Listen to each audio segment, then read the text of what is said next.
Direto ao ponto, sem enrolação. A gente vai destrinchar a semelhança de triângulos para você gabaritar a prova. O esquema nesta nossa análise é 0 páginas inteiras de teoria chata, tá? Foco total em recortes isolados naquilo que realmente importa para fazer aquelas conexões mentais super rápidas na hora da resolução. E para começar, olha só esse gráfico do Monkey Saber. Ele mostra uma regra de ouro. Semelhança definitivamente não é congruência. Quando a gente fala de congruência, pensa em gêmeos idênticos, sabe? Exatamente o mesmo formato, o mesmíssimo tamanho. Já a semelhança, bom, é sobre uma escala universal. O formato tem que continuar intacto, mas o tamanho se adapta. É literalmente como pegar uma miniatura perfeita e comparar com a versão gigante daquela mesma figura. E essa sacada de escala leva a gente para as regras de ouro da semelhança. Para dois triângulos entrarem nesse clube exclusivo, duas coisas precisam rolar ao mesmo tempo. Primeiro, os ângulos correspondentes têm que ser iguaizinhos, sem tirar nem pôr. E segundo, os lados correspondentes precisam ser proporcionais, ou seja, todo mundo cresce ou diminui seguindo exatamente a mesma taxa matemática, a mesma proporção. Mas calma, aqui vem a melhor parte de todas. A gente não precisa sair medindo todos os 6 elementos de um triângulo com régua e transferidor só para provar que eles são gêmeos disfarçados, né? Na verdade, a matemática nos dá um kit de diagnóstico muito mais rápido e inteligente. Esse é o nosso painel de diagnóstico com os 3 casos mínimos essenciais. Olha como é simples. O caso AA exige apenas 2 ângulos iguais. O caso LLL precisa que os 3 lados sejam proporcionais. E o caso LAL, bom, esse acontece quando a gente tem lados proporcionais abraçando um ângulo de medida igual. Acionou qualquer um desses 3 gatilhos, pronto, a semelhança está 100% garantida. Agora presta muita atenção no gatilho do caso AA, porque isso despenca em prova. O raciocínio é praticamente automático. Se 2 ângulos batem, se são idênticos entre os 2 triângulos, o terceiro ângulo obrigatoriamente também vai ser. Por quê? Porque a soma interna num triângulo é 180 graus no universo inteiro. Então achou 2 ângulos iguais? Pode fechar o diagnóstico que é sucesso. Voltando os olhos para o caso Léo, o lado-ângulo-lado, tem um detalhe aqui que é imperdoável errar. Repara como o ângulo igual tem que estar literalmente travado, agindo feito uma dobradiça exata, bem no meio dos 2 lados proporcionais. Se esse ângulo estiver solto lá em outra ponta, fora desse abraço dos lados, a regra falha feio e a semelhança vai para o ralo. Com a base teórica bem sólida, vamos equipar umas ferramentas um pouco mais avançadas. A gente vai ver uns truques absurdos que servem para resolver figuras complexas num piscar de olhos, cortando o tempo de prova pela metade. Dá uma olhada no poder desse laser da base média em ação. Quando uma linha corta exatamente os pontos médios de 2 lados de um triângulo, ela funciona como um laser cortando tudo, perfeitamente paralelo à base de baixo. Isso cria, como num passe de mágica, um mini triângulo ali no topo, que é sempre semelhante ao triângulo original, pelo caso AA. E a cereja do bolo? A razão de semelhança é fixa em 1/2. Ou seja, esse corte tem rigorosamente a metade do tamanho da base. Genial, né? E tem também esse mecanismo incrível que parece visão de raio-x para trapézios. Quando a gente traça as 2 diagonais cruzadas lá dentro, essas retas criam aqueles famosos ângulos alternos internos. Sabe aquele formato clássico de Z? Esse esquema garante na hora que o triângulo que se forma lá no teto e o que se forma lá no chão sejam sempre semelhantes. De novo, pelo caso AA. É pura mágica geométrica rolando ao vivo.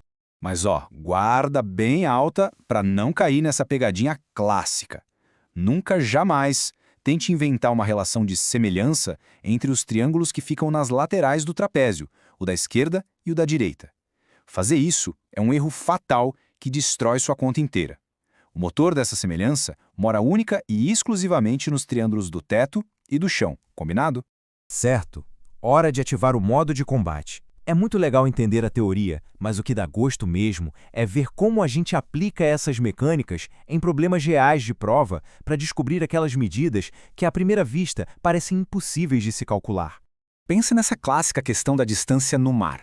Só usando algumas estacas presas na areia, alinhadas de um jeito estratégico, dá para criar 2 triângulos com ângulos retos e opostos pelo vértice.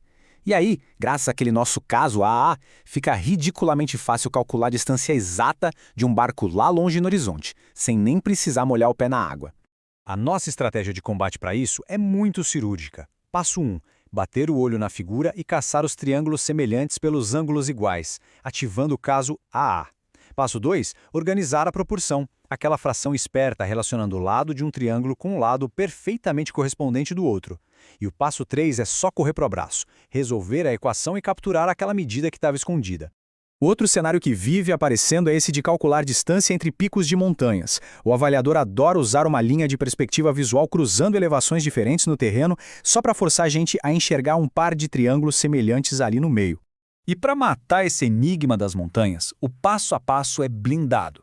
Primeiro, a gente acha a diferença de altitude vertical. Tipo, se um topo está a 800 metros e a base é 500, o desnível real é de 300 metros, certo? Aí é só armar a proporção.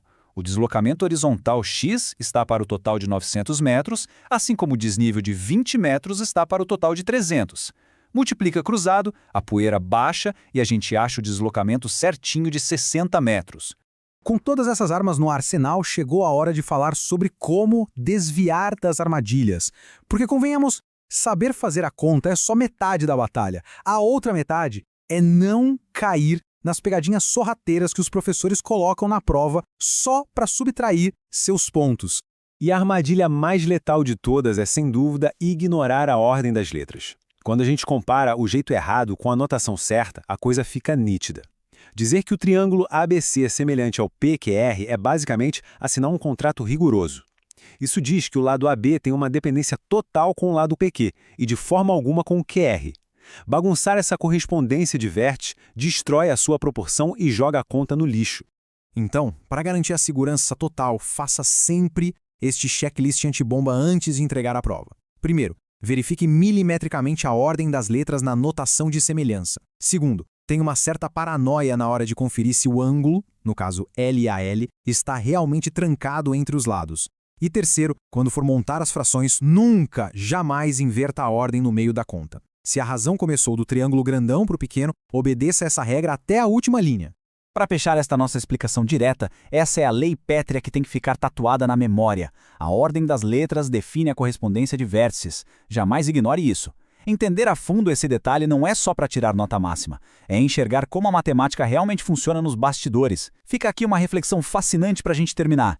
Quantos problemas no mundo real, da engenharia ou da arquitetura, poderiam ser desvendados super rápido só conseguindo enxergar os triângulos ocultos na paisagem?